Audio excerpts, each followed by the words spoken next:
Bonjour à tous. Nous allons en fait commencer la table ronde sur le loup, l'ours, le lynx, cohabiter avec la faune sauvage, qui est quand même un grand sujet d'actualité. Pour ce faire, nous avons avec nous Antoine Payon, qui est journaliste et référent rêve. Non ? Oui. Bourgogne-Franche. Ah oui, co-référent avec Karine. Karine Sandon, qui est élue municipale et qui est aussi référente en Bourgogne-Franche-Comté. Et Patrice Rédelé, qui est président du pôle Grand Prédateur. Vous avez le stand de l'association qui est sur le village associatif, si vous voulez plus d'informations après la table ronde. On va les laisser faire leur petit discours et ensuite vous aurez un temps de questions, réponses. On fera passer le micro dans la foule. D'accord ?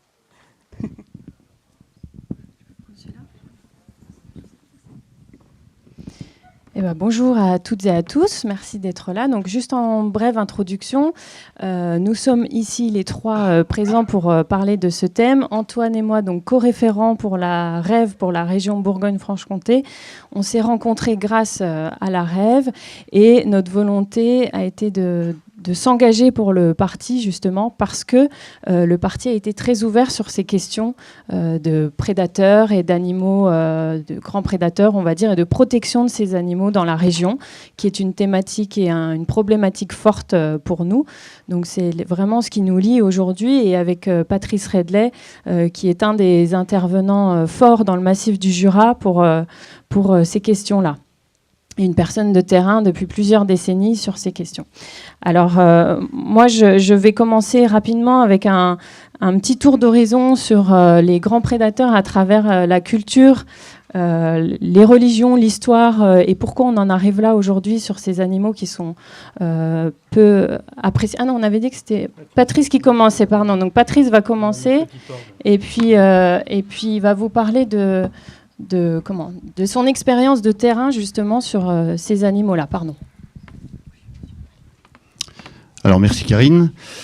Oui, moi je travaille sur ce sujet depuis au moins une trentaine d'années.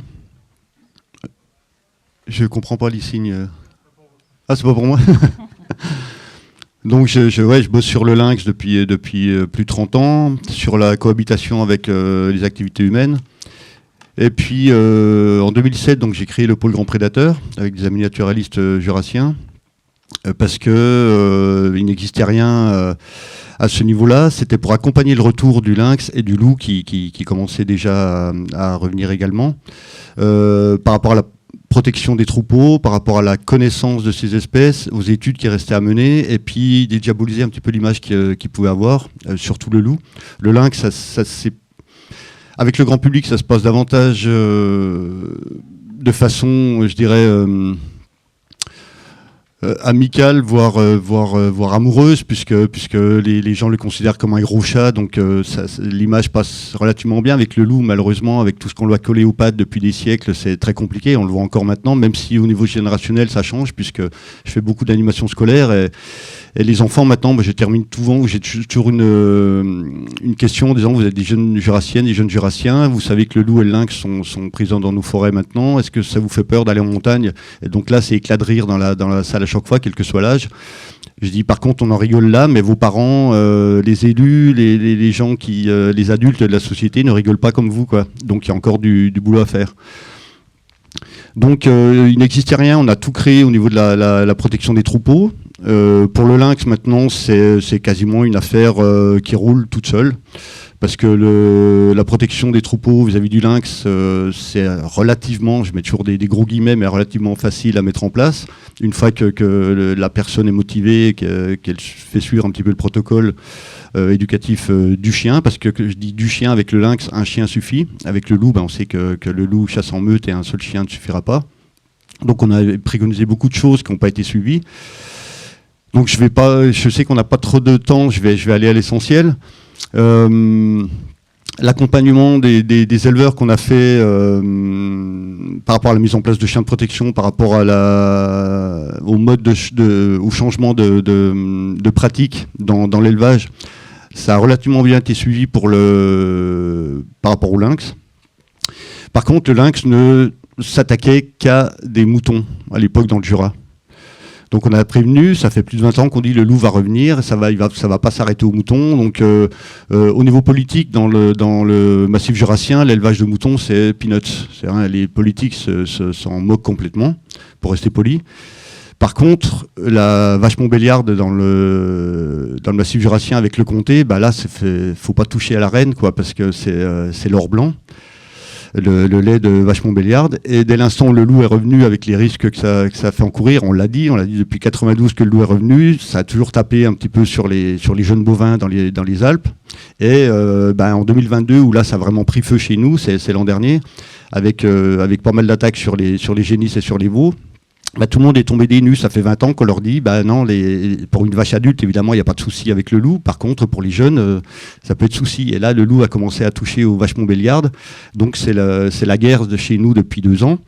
Et justement, là, je termine, pour ça, quand Karine m'a demandé d'intervenir, je termine un manuscrit là, pour essayer d'expliquer ça aux gens dans le massif jurassien. Pourquoi il y a des gens qui défendent le loup et qui sont opposés, qui s'opposent justement à la production massive de comté. Parce que jusqu'à présent, ça fait 2 ans que c'est une guerre entre pro et anti. Les médias m'appellent régulièrement, alors que ce soit France 3, France Bleu ou n'importe quel média. Et puis, on a l'impression que le reste de la population suit un épisode avec des feuilletons. Tiens, qu'est-ce que les anti ont fait là ? Alors, il y a des actions qui sont de plus en plus... Il y a des bastons qui ont eu lieu, il y a des affichages clandestins des uns, des autres. Et puis, la population ne se sent pas concernée. J'ai dit, il faut arrêter ce feuilleton parce qu'on est tous concernés. Et le fait de pouvoir concerner tout le monde, c'est de dire... Regardez la qualité de l'eau, c'est une catastrophe. Je dis, moi, la Franche-Comté, ça fait plusieurs années que je dis, c'est une deuxième Bretagne, quoi. On connaît un petit peu le problème des algues vertes en Bretagne avec la surproduction des usines à cochons. Nous, c'est pareil avec le comté chez nous. Il y a des laiteries, des fromageries qui sont mises en demeure par les préfectures depuis une vingtaine d'années. Mais de toute façon, comme ça rapporte du fric, on met ça un petit peu sous le coude et puis on n'en parle plus. Et puis surtout, on évite d'envoyer ces producteurs aux tribunaux parce que ça fait une mauvaise image. Et la Franche-Comté, si vous connaissez le Jura, et la Franche-Comté, c'est parce qu'il y a du comté, quoi. Il y a des pubs de partout et donc on se dit est-ce que c'est le Jura, est-ce que le comté a vocation à nourrir le monde ? Non. Et surtout, il fallait faire comprendre aux gens, et c'est ce que je fais dans ce bouquin, plutôt que de rester toujours dans l'opposition pro-anti qui est complètement débile, c'est dire pourquoi on vous dit que vous êtes concerné par cette guerre du loup, entre guillemets, qui a lieu dans le Jura, parce que si on continue comme ça, comment on va faire pour trouver de l'eau potable ? L'an dernier, la rivière Doubs a été à sec pendant 6 mois. Il y avait des vaches dedans, il y a des pollutions. Il y a beaucoup de villages dans le massif jurassien maintenant, une partie de l'année, qui sont alimentés par les mairies avec des camions qui livrent des bouteilles d'eau en plastique parce qu'ils peuvent pas... Il y a des petits villages dans le Jura qui ne peuvent pas utiliser l'eau potable à leur robinet, parce que c'est trop pollué, mais ça on le cache parce qu'il y a une industrie qui rapporte de l'argent, une filière. Et puis moi j'ai dit le loup, alors forcément il est vu comme un perturbateur économique, parce qu'il arrive et il gêne une filière florissante. Mais je dis non, c'est pas un perturbateur, c'est un révélateur. Il faut qu'on sert de lui. C'est un révélateur qui va nous permettre de nous faire entendre et de faire entendre ce qui est caché depuis au moins 40 ans, c'est-à-dire cette pollution. Là, je sais qu'en 2023, il y a l'association SOS Loup, L-O-U-E, c'est une rivière chez nous. SOS Loup et rivière comtoise. Qui s'est fait envoyer une photo d'apron. C'est un petit poisson de la famille de la perche qui vit dans le nord de la France et dans le nord-est, uniquement dans le Doubs et dans la Loue. Et là, il y a une dame qui s'est baignée et qui a pris une photo d'apron et qui a envoyé ça à l'association, qui était ravie, parce que c'est un bon indicateur de la qualité des eaux. Et il n'y a plus d'apron dans le Doubs. Et côté suisse, ils font la même chose dans le Doubs, dans la rivière Doubs. Depuis 2020, ils n'avaient pas trouvé d'apron, et là c'est pareil, c'était feu de joie et feu d'artifice au mois d'août, parce qu'ils ont trouvé un apron.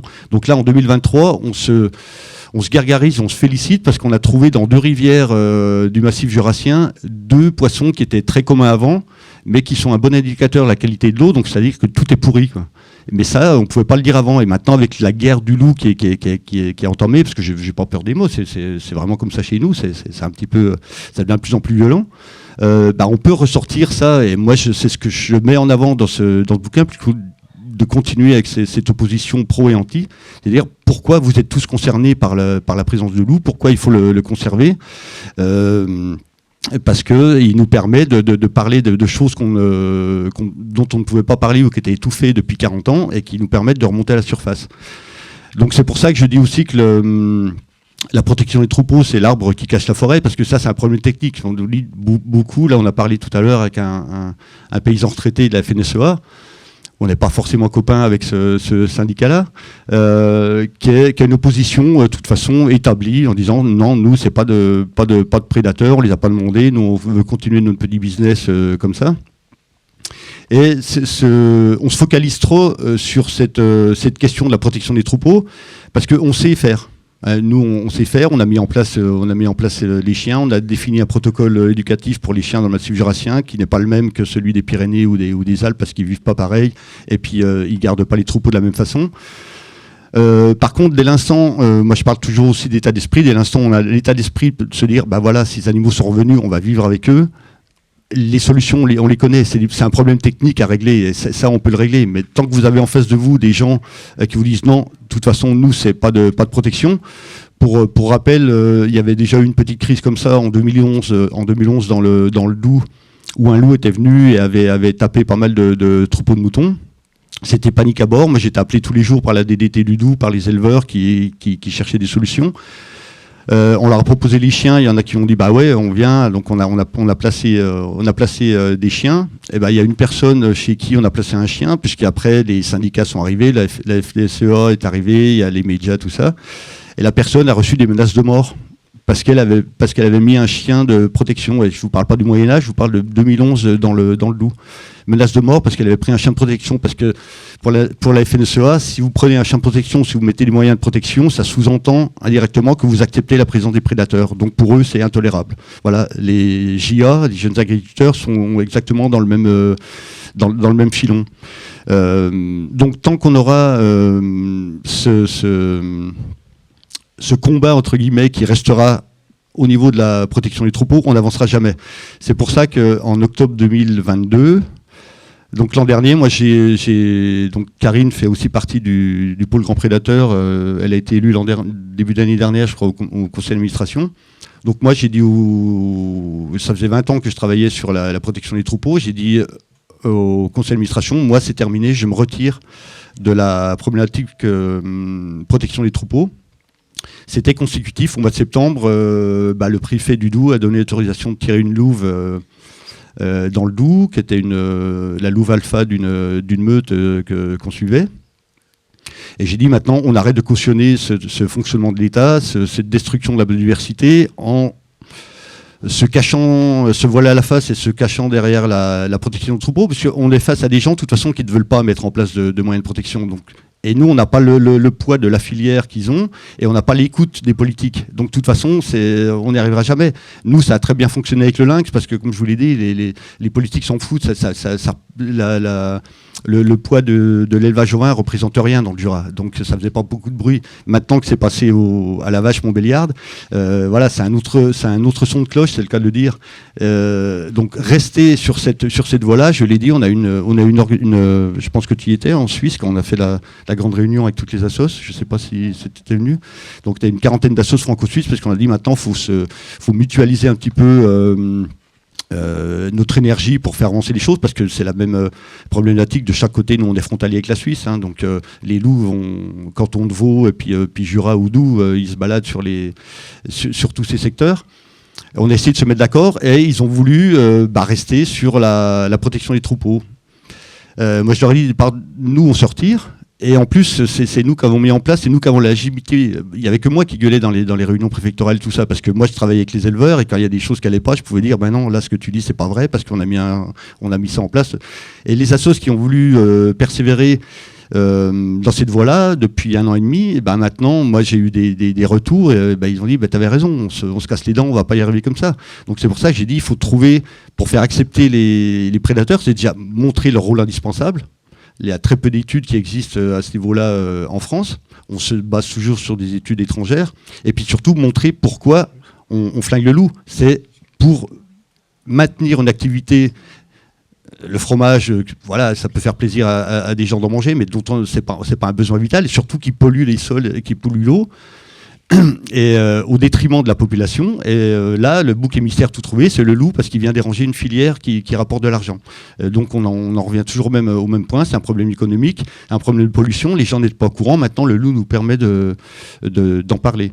Je ne sais pas si c'était trop long, je vais vous me regarder les deux. Non, pas ça. Vas-y, c'est bon. Je suis encore bon. Ouais, faut que tu conclues. Bah, voilà, grosso modo, j'ai voulu revenir là parce que c'est un petit peu l'actualité du massif jurassien. On aurait pu davantage parler du lynx, mais ça pourra faire partie aussi des questions qu'on aura ou des échanges qu'on aura après. Et pour pas perturber tout le déroulement de la conférence, je vais laisser la parole à Karine, je crois. Oui, on n'était pas obligé de se passer les micros, c'est vrai. Merci. Oui, merci Patrice, et vous pourrez lui poser vos questions tout à l'heure. Moi, je vais faire assez rapide. L'idée, c'était... je suis donc co-référente REV pour la région Bourgogne-Franche-Comté. Donc, vous l'avez compris, je fais également partie de l'association Pôle Grand Prédateur pour ces questions jurassiennes et en tout cas franc-comtoises de la présence des prédateurs chez nous. Et puis, je suis également éditrice avec une ligne éditoriale axée sur la protection de la faune sauvage et du vivant. Donc à travers nos livres, principalement de photos et jeunesse, on essaye de sensibiliser le public sur ces questions sur les animaux sauvages. Donc aujourd'hui, j'ai été amenée justement à parler de cette culture littéraire et artistique sur ces grands prédateurs. Et donc ce que je voulais voir avec vous rapidement, c'est pourquoi on en a arrivé à ces images assez négatives sur ces animaux. Donc à la fois en commençant à travers la fascination qui a pu exister à travers les époques qui étaient issues des sociétés païennes. Au départ, en travaillant sur ce projet, j'ai constaté que ces trois fauves redoutables, comme on ose le dire parfois, principalement le loup et l'ours, ont été admirés auparavant par les guerriers notamment, et les chasseurs païens qui cherchaient à s'emparer de leurs forces en consommant leur chair.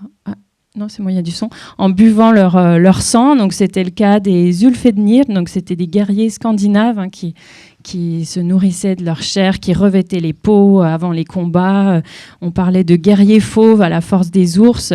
Il y avait une force symbolique, une charge symbolique qui était très forte et qui pouvait même aller parfois jusqu'à interdire la prononciation du mot ours ou loup parce qu'il devenait tabou tellement ils étaient respectés et vénérés. Donc on avait vraiment une très grande force, et c'était le cas chez les Slaves et les peuples baltes qui, pour ne pas prononcer les mots, utilisaient des surnoms ou comme mangeur de miel ou lécheur de miel, voilà, pour l'ours. Donc ces grands prédateurs devenaient également des rites de passage pour ces guerriers.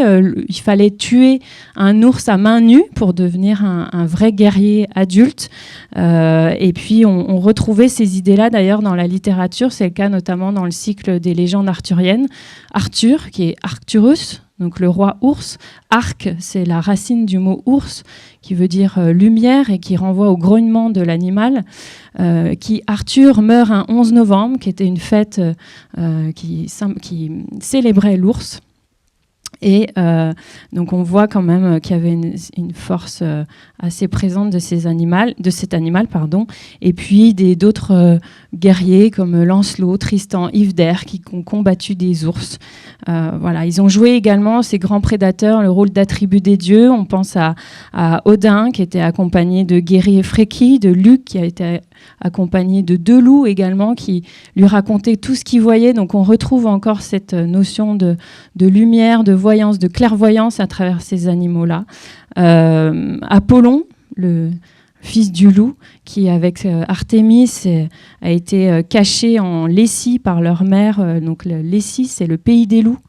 Voilà, donc on retrouve vraiment ces notions-là. L'Insee, l'argonaute, qui a été transformé en lynx, ou encore Callisto, l'amante de Zeus, qui a été transformée en ours avant d'être transformée en constellation pour échapper à la colère divine d'Héra. Donc, et puis bien évidemment la louve du Capitole, mythe fondateur de la civilisation romaine. Donc c'était vraiment des animaux importants, et puis ça pouvait également être des animaux tutélaires dans les peuples turco-mongols. Gengis Khan se revendiquait le fils du loup bleu. Donc voilà, c'était vraiment cette notion de force, de puissance de l'animal. Et puis enfin, c'était des héros de nos pharmacopées, puisque toutes les parties de ces animaux étaient consommables, étaient utilisées pour avoir de la force, pour soigner des maux, on portait les griffes en amulettes. Voilà, c'était vraiment des animaux intéressants. Et puis j'ai trouvé ce passage intéressant de Pline l'Ancien qui parle du lynx et qui raconte que dans le pays où naît cet animal, une fois émis, se cristallise en pierre précieuse, appelée lincurium, donc l'urine du lynx, semblable à des escarboucles qui jettent l'éclat de feu. Ces richesses sont reprises à l'homme. Si elles sont recouvertes de terre, ce n'est pas pour les faire fructifier, mais pour les cacher. Les lynx savent très bien ce que devient leur urine et par jalousie, ils la recouvrent de terre, ce qui a pour effet de la solidifier plus vite. Et donc, cette pratique, elle est reprise d'écrit en écrit à travers les bestiaires pendant le Moyen-Âge, etc., jusqu'au bestiaire d'Ashmole, et qui dira « Leur haine toute viscérale pour le genre humain est telle qu'ils se refusent à ce que l'homme profite de leur excrétion. » Donc il y avait vraiment un aspect, c'est assez drôle de lire ce genre de choses. Mais alors, quelles que soient les époques, on voit que le loup apparaît toujours plus négatif, plus féroce, plus cruel, plus lâche que l'ours ou le lynx. L'ours était beaucoup plus important. Il ne faut pas oublier que l'ours dans nos sociétés était considéré comme le roi des animaux avant l'aigle ou le lion. On le célébrait, la chandeleur, c'est la chant de l'ours. On célébrait l'arrivée de la lumière, la fin de l'hibernation de l'ours. Et donc, c'était vraiment des animaux très respectés, considérés comme le cousin de l'homme par sa gestuelle, voire jusqu'à sa sexualité. On considérait qu'il était capable de s'enlacer tendrement comme le faisaient les hommes. Et puis, c'était un symbole de force offert en cadeau de mariage, roi des ménageries. Avant, et surtout l'animal que l'on devait chasser bien avant le cerf, qui est ensuite devenu symbole christique. Et puis, à partir du Haut Moyen-Âge, les bestiaires, l'essor du christianisme ont fait, et puis les conjonctures économiques, climatiques et politiques et religieuses ont fait que ces mythes ont été déconstruits. Donc les bestiaires, les livres de bêtes, tiennent une place importante dans cette littérature. On se sert de ces animaux pour mieux parler de Dieu, du Christ, de la Vierge. On décrit le loup, l'ours ou le lynx comme des animaux cruels, malfaisants. Le loup est par nature enragé, il aime faire le mal. En Angleterre, au XIIe siècle, on considère que sa morsure est venimeuse. Il adore dévorer les enfants, c'est l'image du diable, et en fait, ça renvoie à un être qui maltraite les hommes et les moines. Et puis, un des textes fondateurs, ça sera bien évidemment le roman de Renard, ce recueil de poèmes du XIe siècle, avec cette lutte permanente entre Renard, le goupil, et puis Isengrin, le loup, qui est très bête, qui est stupide, qui est brutal. La louve est considérée comme volage, elle est impudique, elle se laisse même séduire par Renard. Donc voilà. Et l'ours tiendra également une place particulière, prénommée brun. Donc il faut savoir que brun, la couleur brun, au Moyen-Âge était très dépréciée. C'était une couleur qui n'était pas du tout valorisée, qu'on n'aimait pas porter. Et donc on retrouve cette notion-là pour décrire l'ours. Donc il est gros, il est lent, il est pâteau, pas très intelligent, et puis pareil, il se fait avoir par le renard, Et puis le lynx, lui, il reste assez mystérieux finalement, mais on le considère comme un cousin du loup, on ne sait pas trop ce que c'est, et puis on imagine qu'il mange les cervelles des hommes, qui se nourrit, donc le loup cervier, on l'appelait le loup cervier. Ça reste un animal assez exotique, même si on apprécie, on le chasse beaucoup, mais c'est un animal. Alors, il y a certains textes qui le valorisent, comme Hildegarde de Bingen, qui dira « Comme le lynx est chaud et suit sa volonté, faisant ce qu'il veut, il se réjouit de la belle ambiance splendide et du soleil de l'été. Il se réjouit aussi de la belle ambiance et de la neige en hiver, mais il n'a presque aucune stabilité, sauf celle qui se fait selon l'équilibre de l'air. Et parce qu'il suit sa volonté, pour cela, ses yeux brillent comme une étoile dans la nuit. Voilà, donc c'est un des rares textes qui est assez positif sur l'animal. Et puis derrière, on retrouve... à côté de ça, tous les textes des pères de l'Église, de la Bible, qui là parlent métaphoriquement du loup comme une menace. C'est la tromperie, il se déguise en berger, en mouton pour mieux prédater. Et en fait, ça renvoie à la notion de faux prophète. C'est quelqu'un qui trompe. Et puis sa gueule est assimilée au gouffre des enfers. Mais on rassure les croyants, l'homme de Dieu est toujours plus fort. Donc là, on retrouve ça dans les écrits hagiographiques où les saints vont dompter l'ours ou le loup grâce à la parole sainte, en fait. Donc c'est le cas, par exemple, de saint Malo qui oblige le loup à porter ses bagages à la place de sa mule qui vient de dévorer. Voilà, et le loup obéit. Voilà, donc il y a plusieurs exemples comme ça. Et puis après, au temps moderne, là, il y a une vraie... basculement qui se fait avec les chasses aux sorcières, les croyances, les histoires de loups-garous qui se multiplient. Le loup devient la vedette des bestiaires démoniaques et des crimes de sorcellerie, puisque c'est lui qui conduit les sorcières au sabbat et qui, à la fin du sabbat, dévore les enfants aux côtés du diable, le diable qui, lui, porte une peau de loup. Voilà. Donc c'est vraiment... Tout est vraiment très terrible. Et en 1580, un jurisconsulte, Jean Bodin, affirmera qu'il n'existe plus de loups en France, mais que les loups qui existent ne sont que des sorciers qui sont transformés en loups. Voilà, donc c'était assez intéressant. Donc à cette période, on décide d'éradiquer le loup, comme on l'a fait en Angleterre, en Écosse, en Irlande.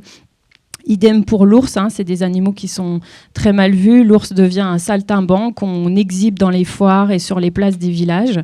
Il incarne d'ailleurs la fureur, la libido. Il est considéré comme un animal qui aime les femmes et dont les femmes doivent éviter de s'approcher pour ne pas être séduites par les ours.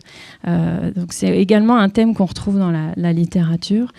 Mais on se rend compte finalement que toutes ces croyances, elles ne viennent pas uniquement de la religion et de la volonté d'effacer les croyances païennes, parce que ça vient surtout de ça, mais c'est aussi des contextes économiques, religieux, politiques.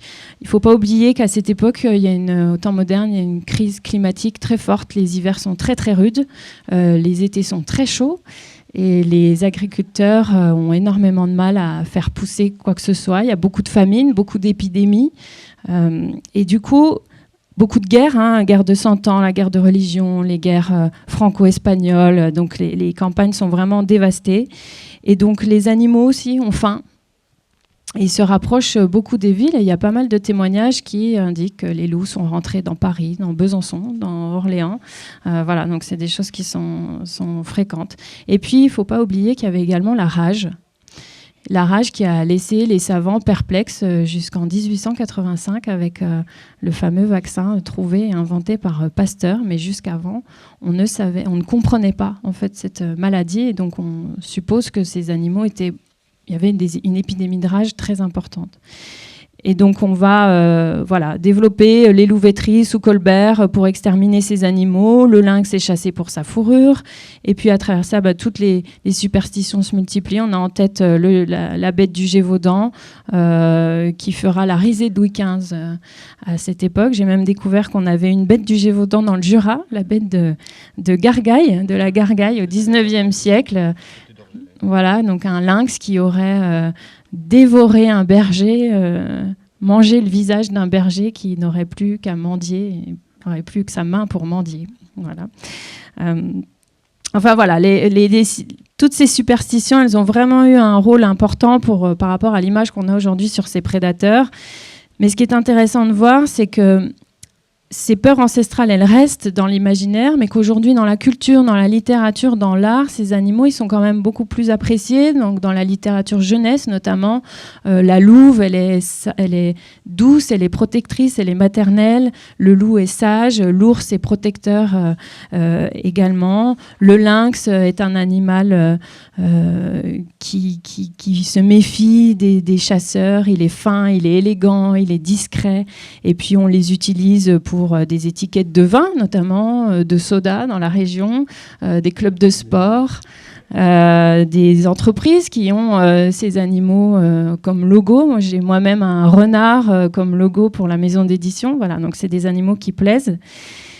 Mais on se rend compte que malgré ce côté-là de la culture, dans ce côté-là de la culture, ces animaux sont appréciés. Et dès qu'on bascule dans une notion d'écologie, de biodiversité, ils deviennent détestés pour la plupart du temps. Alors soit les gens adorent ces animaux, soit ils sont vraiment détestés. Donc on a vraiment ces pros et anti.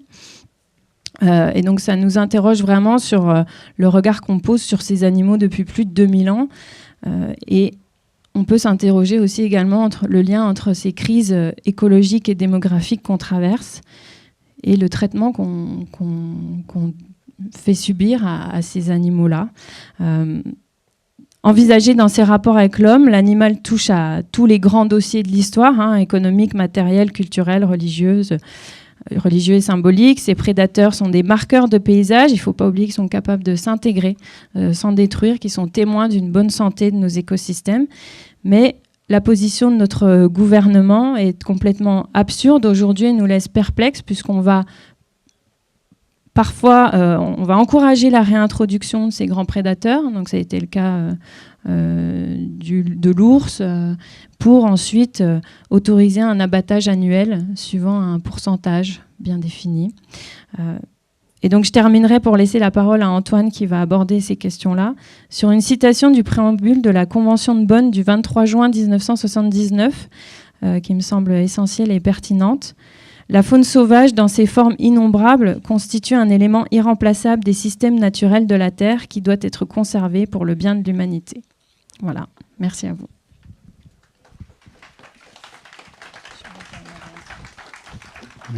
Merci Karine. Je suis Antoine Payon. Je suis donc co-référent avec Karine de la Rêve sur la Bourgogne-Franche-Comté. Je suis journaliste de métier depuis une quarantaine d'années et j'ai eu la chance de m'intéresser et de m'occuper professionnellement de la nature en général, de la grande faune sauvage et des grands prédateurs parce que c'était aussi une passion d'enfance. J'ai eu cette chance aussi de pouvoir, par exemple, pister l'ours pyrénéen quand il n'avait pas été complètement exterminé, puisqu'il a été exterminé avant qu'on fasse des réintroductions d'ours slovènes. J'ai par exemple pisté un ours mythique qui s'appelait Papillon, mais ça, vous voyez, c'est dans les années 1970-1980. J'ai eu la chance aussi, pour prendre les grands épisodes, d'avoir été celui qui a fait la révélation du retour du loup en France, donc en 1992. Le loup est observé pour la première fois dans un vallon, le vallon de Molière, dans le Mercantour, dans le parc national du Mercantour, en novembre 1992. Et je publie en avril 1993 avec Geneviève Carbone, qui a beaucoup travaillé, qui est une auteure qui a travaillé, qui était à la fois ethnologue et puis biologiste, qui a travaillé beaucoup sur le loup et sur l'imaginaire du loup. Il y a un petit découvert chez Gallimard, qui est toujours, à mon avis, le meilleur titre sur la culture du loup à travers les âges. Bon, avec Geneviève, nous avons eu cette chance de pouvoir nous rendre sur le terrain et puis de faire, journalistiquement parlant, la révélation de l'arrivée des loups en France, puisque c'était le premier couple, en tout cas observé officiellement par des gardes-moniteurs du parc national. Et c'est un animal dont je suis la trace, y compris à travers le Massif central, mais ça a été beaucoup dans les Alpes depuis toujours, et notamment, bien sûr, depuis 1992. J'ai une tendresse particulière pour ce loup. Je crois à la mesure de comment il est détesté. C'est un peu un esprit de contradiction de ma part, mais c'est vrai que cette image noire du loup dont Karine nous a parlé a été un grand motif pour moi de fascination dès que j'étais enfant. Voilà, que j'avais la chance d'avoir des parents qui nous emmenaient en forêt la nuit. Et je me souviens très bien de mon père en forêt de Fontainebleau, je devais avoir 4 ou 5 ans, montrant un buisson et disant « Antoine, regarde, le loup est là ». Et alors, ça n'était pas du tout de la terreur, ce n'était pas de la peur, c'était, oui, une fascination, c'est un mot que tu as utilisé tout à l'heure. Je vais vous faire un bref exposé, je l'ai titré comme ça. J'ai publié le texte cette nuit sur un journal en ligne qu'on fait à Dijon, qui s'appelle le Jacquemart. Le titre est le suivant, c'est « Loups » au pluriel, « Tuez-les tous ». Ça fait référence d'ailleurs à « Tuez-les tous », c'est dans le Moyen-Âge, et surtout aux guerres de religion. Il s'agissait de tuer tous ces ennemis religieux. Et le sous-titre est « Une politique de haine de la nature ». Tout à l'heure, Patrice, je t'ai entendu, tu nous disais là, que les discussions étaient devenues impossibles avec les éleveurs, avec la FNSEA, les syndicats, parce que de toute façon, même quand quelqu'un se munit d'un chien de protection, elle est menacée de mort, la personne. Je vous donne tout de suite ma conclusion. Aujourd'hui, et j'ai tous les chiffres qui permettent de le démontrer, la politique à la fois du gouvernement, qui est à la suite du lobbying de tous les grands syndicats agricoles, d'éleveurs et de toutes les organisations professionnelles de ce monde-là, est exterminationniste. Le mot d'ordre est clair, c'est 0 dégâts sur les troupeaux. Le nombre de dégâts, on va y revenir, sont pourtant minuscules. Le nombre est minuscule, mais c'est 0 dégâts et c'est 0 loup dans nos campagnes. Et ça, c'est le discours constant avec communiqué aujourd'hui officiel, qui tombe, à mon avis, pour certains, presque sous le coup de la loi, parce qu'ils sont des sortes d'appels au meurtre à une espèce protégée, mais vraiment avec une revendication officielle d'éradiquer l'espèce loup de tout le territoire. Aujourd'hui, on a une politique publique qui a pris acte de cette demande, qui est une demande folle par rapport à la réalité des choses, et qui va essayer de contenir le loup dans les Alpes. Quand en 1992, un premier couple est découvert dans le Mercantour, l'an dernier, donc on était aux 30 ans, 2022, on a atteint l'acmé, disons, le maximum de la population de loups en France. On était à 900, c'est des chiffres qui paraissent précis, qui évidemment sont approximatifs. On arrivait à 980 loups en France. Les mêmes compteurs, c'est-à-dire en gros les réseaux de compteurs animés par aujourd'hui l'Office français de la biodiversité, il n'y a pas très longtemps, Office national de la chasse et de la faune sauvage, ont compté pour la première fois en 2023 une baisse démographique de la population loup au niveau national. Alors, même si les chiffres peuvent être discutés dans leur précision, les tendances, elles, sont incontestables. Surtout que là, on est sur une baisse qui avoisine quand même presque les 10%. Nous avons, à partir de 2022-2023, un infléchissement historique de la démographie du loup en France. Deuxième facteur qu'il faut avoir en tête, c'est l'aspect territorial. Moi, je fréquente beaucoup la Lozère, le Mont Lozère, pour des raisons personnelles. Depuis, en gros, une grande vingtaine d'années, c'est-à-dire le moment où on a eu les premiers indices probants d'arrivée du loup dans cette région du sud du Massif central. Aujourd'hui, il y a éventuellement 2 meutes qui ont réussi à s'installer. L'une sur le Mont Lozère, enfin on n'a pas beaucoup de nouvelles, et l'autre sur les Grands Causses, et puis côté, et on en a parfois beaucoup entendu parler, du côté du Larzac. Aucune meute n'a pu se constituer. Une meute, c'est un couple. Aucune meute de loups n'a réussi à se constituer, pour l'instant officiellement, quasiment, sur l'ensemble du Massif central, depuis 30 ans. Même chose dans toutes les autres régions. Alors vous entendrez parler, on a vu le loup ici, forêt de Fontainebleau, maintenant ça y est, on vient de voir un loup dans la région du Nord-Pas-de-Calais. Très bien, ce sont des individus erratiques qui ont parfois parcouru des centaines de kilomètres en très peu de temps et qui sont promis à une mort certaine.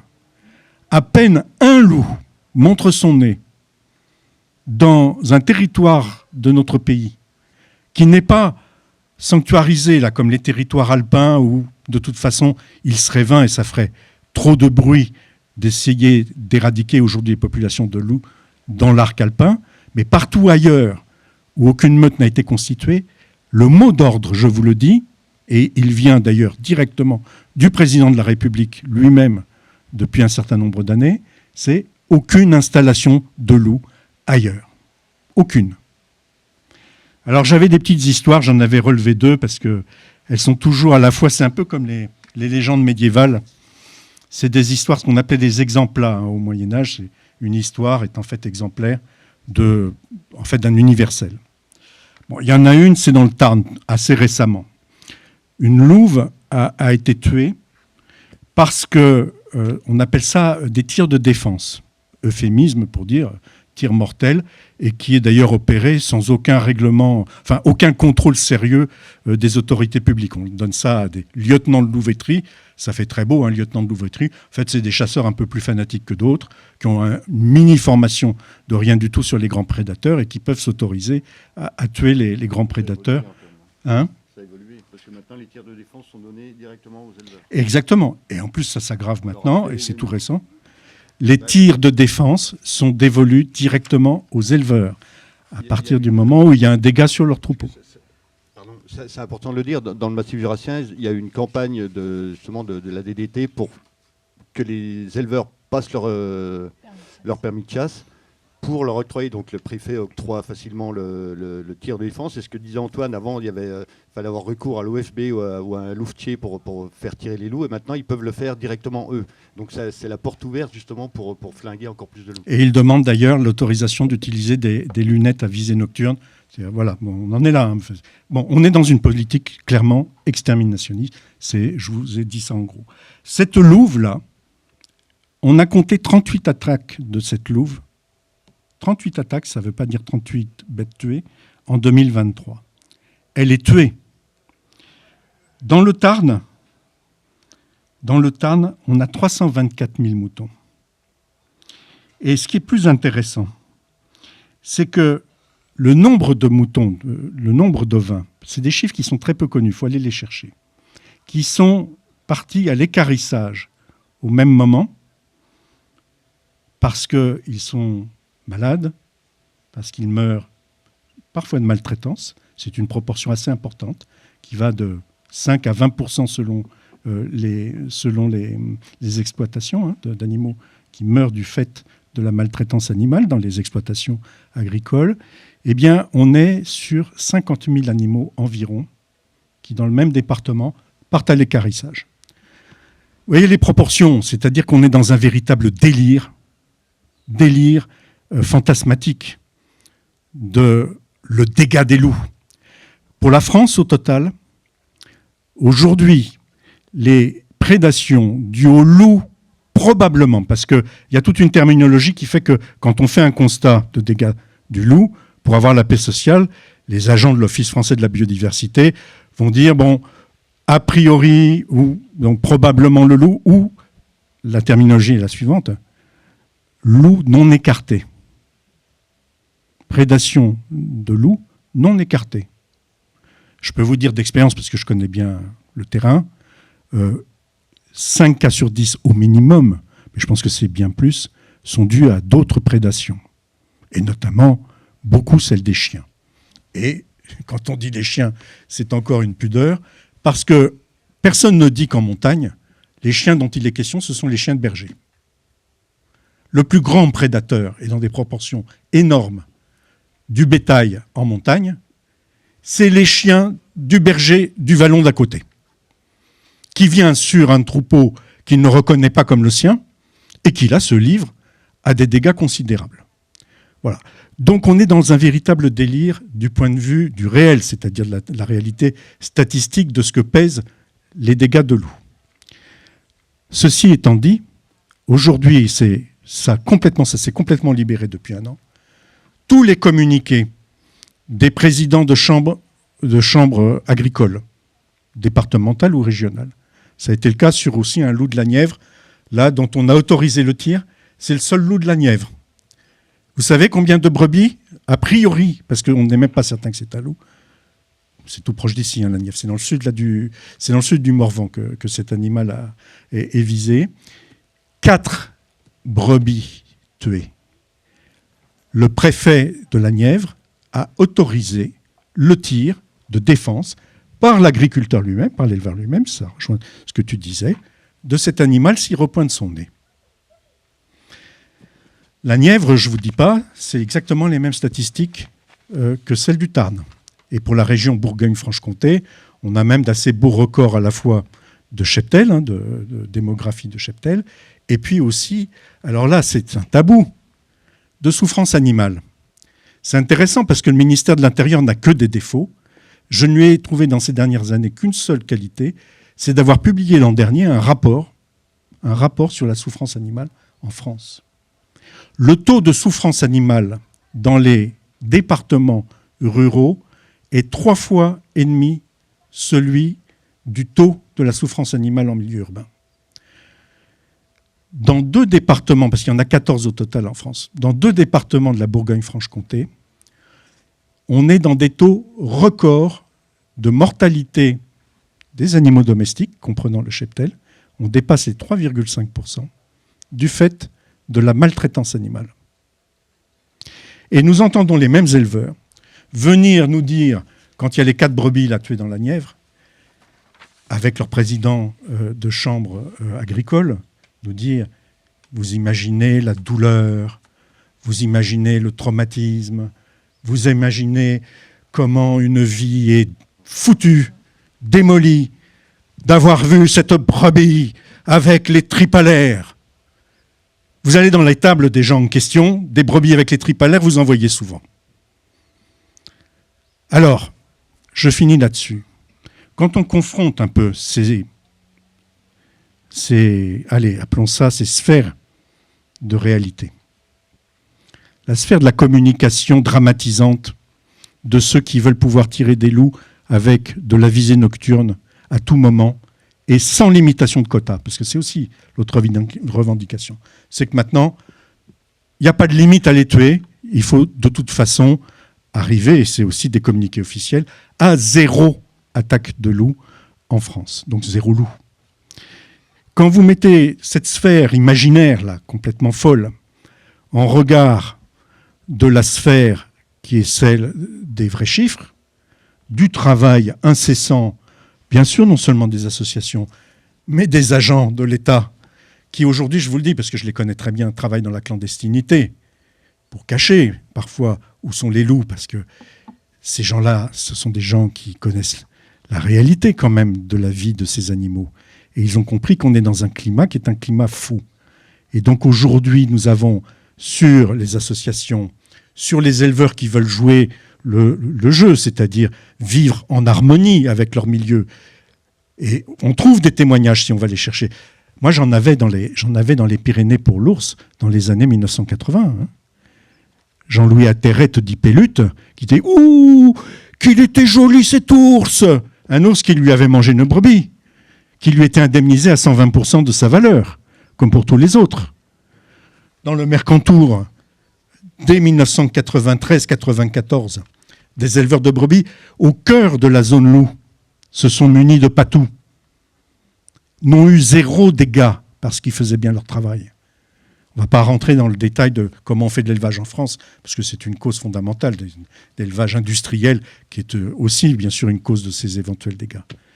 Quand on confronte ces 2 sphères-là, c'est la politique. Parce que nous avons un gouvernement et un président de la République, j'ai les citations si vous en avez besoin, qui ont choisi le camp des braconniers, qui ont autorisé le braconnage, qui ne le répriment pas, parce que, mis à part les tirs légaux ou d'illégaux, je ne vous dis pas les dégâts que fait le braconnage, d'où d'ailleurs l'inexistence des loups dans quasiment tout le Massif central.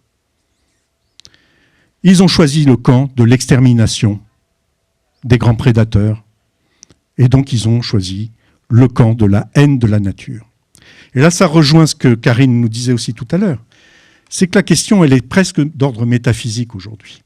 Je crois que Émeric, il aime bien parler de métaphysique, et quand on est ensemble, on parle de métaphysique, parce qu'en fait, c'est la clé de voûte de l'ensemble. C'est ce qu'on appelle les visions du monde, y compris dans les dimensions qui sont au-delà, disons, de la raison. Soit nous sommes pour le vivant, soit nous vivons pour le vivant, soit nous vivons pour la beauté, pour le bien, pour le bon, la bonne vie. Soit nous vivons pour regarder les choses comme elles sont, c'est-à-dire, moi j'en ai observé qu'une seule fois un loup. Enfin, de toute façon, pour un naturaliste, vous le savez très bien, il y a les magnifiques photos là qui sont autour de nous.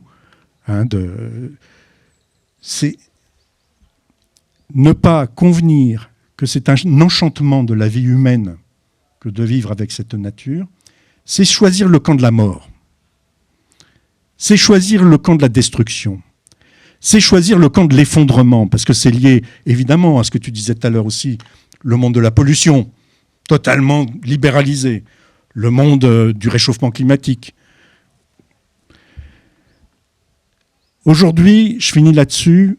Mon parrain, c'était Pierre Pfeffer. Pierre Pfeffer, directeur de recherche au CNRS, professeur au Muséum, sauveur des éléphants, immense résistant à l'âge de 16 ans, une personnalité extraordinaire, et puis donc président du comité scientifique du Parc national du Mercantour, et je peux le dire aujourd'hui, il est décédé il y a quelques années, qui a été notre source, qui a été ma source à l'époque pour la révélation du loup. Pierre Pfeffer parlait bien d'un combat, et d'un combat presque ultime pour la défense de la nature. Ce combat, il est politique, mais il doit être animé vraiment par des horizons, disons, existentiels, esthétiques, d'où l'importance, oui, des contes, des légendes, des photos, de toute l'esthétique, métaphysique, pour que les fauteurs, disons, de mort ne l'emportent pas. Aujourd'hui, c'est mon dernier mot, en tout cas, si on prend cet indicateur qui est le loup, 2023, ils ont gagné. Il y a moins de loups en France en 2023 qu'en 2022. Il faudrait qu'en 2024, 2025, 2025, nous prenions le pouvoir. C'est pour ça que nous sommes entrés à la rêve. Parce que c'est politique. Parce que nous convenons qu'il faut aussi une solution politique. Que nous prenions le pouvoir pour remettre les choses dans l'autre sens.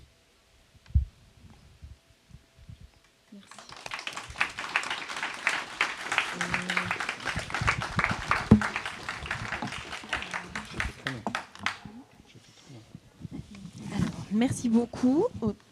Merci beaucoup. Si vous avez des questions.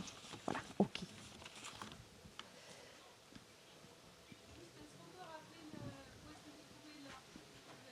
Oui. Le Jacquemart, c'est tout attaché. C'est J-A-C-Q-U-E-M-A-R-T. Le Jacquemart, qui est un petit personnage dijonnais très célèbre. .com, .fr, .org. Enfin, allez sur .fr, lejacquemart.fr. Et c'est le dernier article publié. Moi je voulais savoir, je comprends bien que le gouvernement et Emmanuel Macron ont cette politique-là en suivant le lobby de la FNSEA, enfin j'imagine que c'est ça, mais je ne comprends pas quel est l'intérêt de la FNSEA à ça, et par rapport à l'ancien de la FNSEA dont vous parliez, est-ce que c'est une pure rigidité de on ne change pas, on est habitué comme ça, on ne change rien, ou est-ce qu'il y a d'autres intérêts derrière ? C'est ce qu'on appelle le productivisme. La FNSEA, mais les jeunes agriculteurs, sont dans une vision de l'agriculture qui est une vision industrielle, et où il faut faire le maximum de profit en ayant le maximum de production, et que tout grain de sable qui vient se mettre, mis à part les dégâts qu'ils font eux-mêmes, mais tout grain de sable, oui, ça c'est la dimension imaginaire. Mais la dimension économique, c'est ce qu'on appelle le capitalisme. Ludivine Bantini, mon ami Ludivine Bantini, est tout à l'heure, pour vous parler de l'ensauvagement. Alors malheureusement, c'est un terme justement des capitalistes, l'ensauvagement, pour tacler mais elle le reprend avec ironie. Voilà, c'est la logique tout simplement capitaliste. Et elle est sans pitié. Sans pitié. Aujourd'hui, quand on parle d'exterminationnisme, c'est vraiment le mot juste, c'est que c'est sans pitié. Ceux qui utilisent des patous, ils produisent quand même. Ils sont pas à la FNSEA. Ils sont pas à la FNSEA.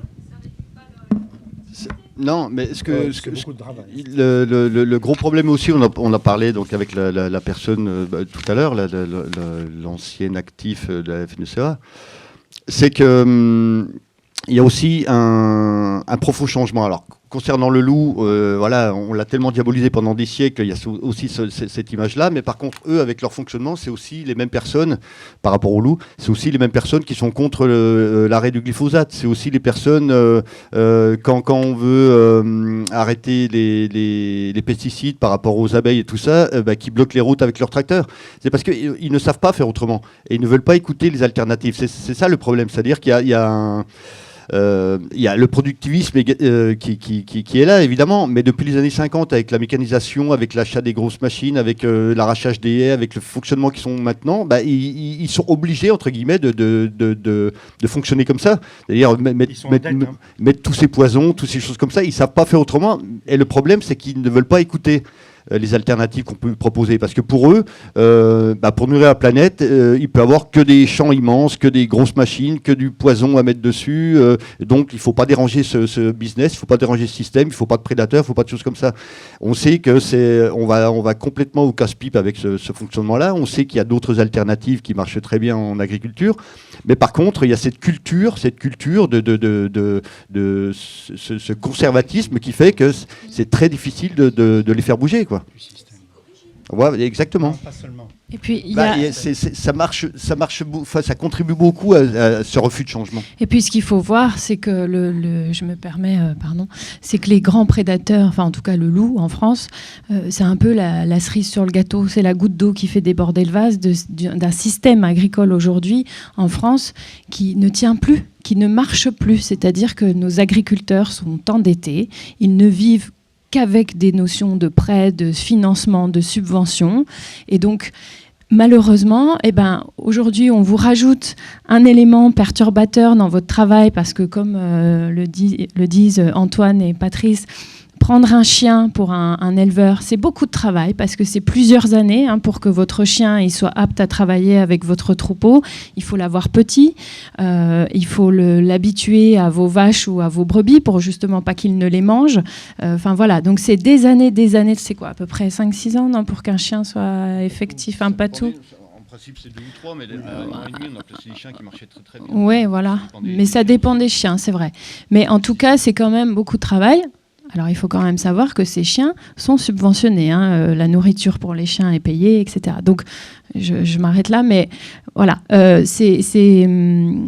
fait, c'est une excuse. C'est une excuse. Le loup, l'ours, ou alors pas trop le lynx chez nous, un petit peu, ça commence, mais c'est encore un peu différent. Mais c'est vraiment l'excuse parce qu'on ne sait plus travailler et les agriculteurs sont débordés par ce système qui ne fonctionne plus. Voilà. Donc, la remise en cause, elle devrait être du système et pas de la nature et de la biodiversité. Il faut se rendre compte qu'ils sont captifs. Ils sont endettés. C'est-à-dire qu'être agriculteur aujourd'hui, c'est Crédit Agricole. C'est les semenciers pour ceux qui font Et avec des endettements qui font que si vous ne rendez pas à la banque l'essentiel de votre revenu, vous êtes mort, d'où le taux de suicide paysan qui est fabuleux. Ils sont pris à la gorge et ce système, il y a effectivement toute une culture qui est un peu encroûtée. Il y a le fait que de toute façon, on ne leur laisse même pas le choix. Et donc, ils sont intégrés à ce système capitaliste sauvage qui exige d'eux, qui ne varie pas sur être simplement les agents exécutants des politiques d'élevage ou de culture qui sont décidées par des grands industriels. Juste pour terminer là-dessus, c'est entièrement vrai. Je disais à la personne de FNSEA, donc, qui est retraitée, ils parlent plus quand ils sont retraités, les gens, parce qu'ils ne sont plus dans le système. Mais je dis, au lieu de faire la guerre entre pro et anti, moi je dis toujours à tout le monde, ceux qui polluent, ceux qui font des actions qui ne vont pas dans le bon sens, je dis, mais vous êtes avec nous sur la planète, vous vous en prenez plein la gueule comme nous. Pourquoi vous continuez à faire des choses comme ça? Quand vous bossez avec un masque à gaz, ça veut dire que c'est pas bon, quoi, de ce que vous mettez sur les choses. Et ce système avec l'endettement, avec les choses comme ça qui existent depuis les années 50, où il y a un taux de mortalité qui est très élevé dans ce monde-là, il faut déjà essayer de le combattre, vous, à l'intérieur. Parce que vous n'êtes pas bien, vous ne vivez pas bien. C'est un métier qui doit être fabuleux et vous le vivez mal psychologiquement. Tout le monde est malade. Et au lieu d'avoir la haine de ceux qui veulent changer les choses et vous améliorer aussi votre vie à vous, essayez de changer votre système de l'intérieur. Mais comme dit Antoine, ils sont complètement bloqués. Ils sont cadenassés, ils sont prisonniers de ce système-là. La Confédération paysanne s'est créée là-dessus, sur ce problème. Les petits éleveurs qui sont... Moi, je suis d'ici, du coin. Les petits éleveurs qui sont ici et qui essayent de lutter, ils sont un peu pris pour des marginaux et des rigolos par les gros. Donc même pour eux, c'est pas facile de lutter, en fait. Quand ils sont pas menacés. Quand ils sont... Bon, après, ici, je crois pas, mais ici, il y a... Je sais, il y a des endroits... Il y a de toute façon, oui, ils sont pas vraiment pris au sérieux, en vrai. Juste un exemple pour rebondir sur ce que dit Madame, rapidement, pardon. Dans le Doubs, on a une ferme qui s'appelle La Batailleuse. Et donc, c'est une ferme où c'est 2 jeunes femmes qui ont repris l'exploitation et qui essayent de travailler autrement et qui veulent justement travailler avec le loup et avec la présence du loup. Et pour tout vous dire, elles travaillent avec une association qui s'appelle Vigie Jura, donc qui a un peu le même rôle que Ferrus, c'est-à-dire mettre à disposition des agriculteurs des gens bénévoles qui vont surveiller à leur place les troupeaux, donc la nuit principalement. Et donc, ils travaillent avec eux, avec elles. Et elles se sont faites menacées par la FNSEA qui est venue chez elles. Donc, c'est de la mafia, c'est ni plus ni moins que de la mafia, pour leur dire il faut arrêter de travailler avec cette association parce que sinon tu vas avoir des problèmes. Voilà un petit peu. Donc ça rejoint exactement ce que vous dites pour des gens qui essayent de travailler autrement. Voilà. Alors, la toute dernière question, et après c'est fini. Ouais.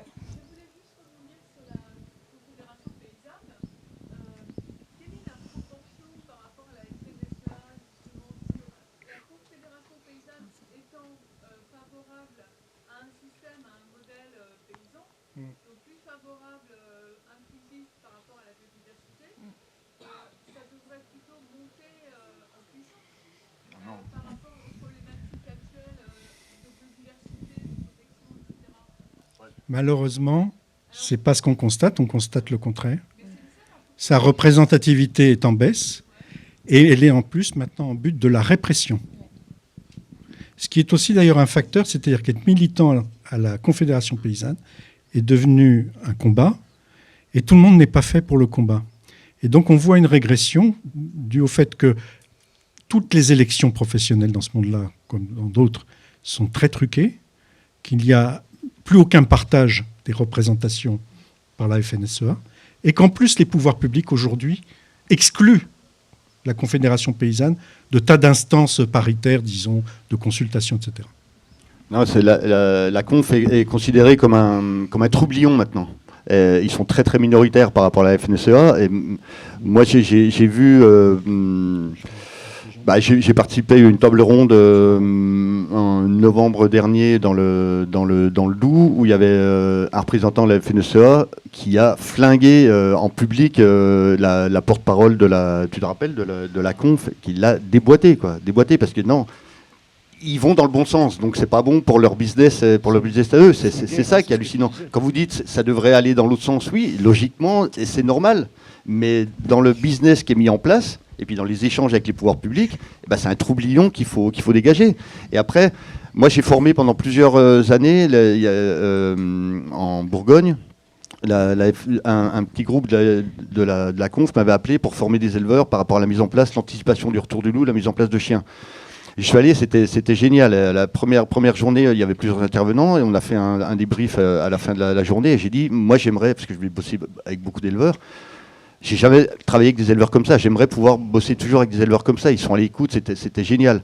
Ça s'est passé pendant 2-3 ans et après il y a le référent national de la conf qui est venu quand on a commencé à bosser et il leur a dit maintenant vous arrêtez, c'est niette. Le loup, voilà, il nous dérange trop, c'est niette. Et il n'y avait plus le même discours. Donc il y a aussi des courants différents dans ce milieu-là et on ne peut pas généraliser.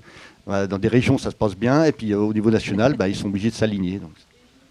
Non, désolé. Je suis désolée. Par contre, vous pourrez aller discuter avec un petit mot de Patrice conclusion. Autrol, vous l'avez compris, nous sommes des passionnés, associatifs, engagés vraiment aussi sur le terrain, mais nous sommes à la rêve, pour nous deux, pour Karine et pour moi-même.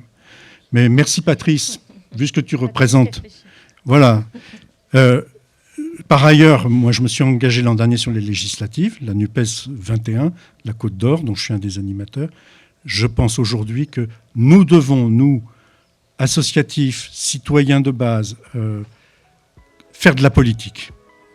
On ne peut plus dire « Ah, La politique, c'est les autres.